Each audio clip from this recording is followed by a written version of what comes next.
રવિ, આ વખતે આપણે હોળીમાં દર્શન કરવા જાય ને હા. તો હું લગ્નનું ઘરચોળું પહેરીશ હા. અને તમારી લગ્નની શેરવાની પહેરવાની છે.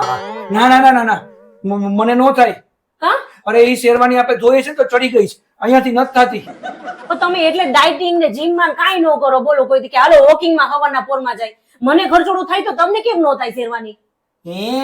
ઘરચોળામાં કઈ માપ આવે? તો માપ હે, અને આ મારું શરીર વધી નથી ગયું. આ હોજા છે, હોજા વાળી માર ખાઈ ખાઈ નથી હોજા ચડ્યા હોય ને, આ ઈ છે. હું જાડો નથી ગયો. હજી મારો વજન તો 45 કિલો જ છે. હવે જાડા થઈ ગયા, ગોલું પોલું થઈ ગયા છે એકદમ. જ્યારે હોય ને ત્યારે કઈક ને કઈક લઈને ચભોને ચોઈને પહેરીને જાય દર્શન કરવા તો હું થઈ ગયું ને આપણે દર્શન કરવાના કે શેરવાની પહેરીને જવું એવું જરૂરી છે? પણ હું ઘરચોળું પહેરીશ તો કેવી સરસ લાગીશ, અને તમે કેવા લાગશો કઈક બીજું પહેરશો તો?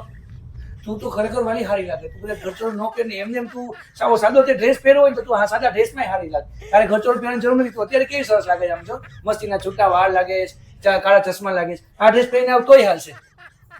આમાં હા મસ્ત લાગશે. એટલે ઘરચોળું કેન્સલ, હો કેન્સલ.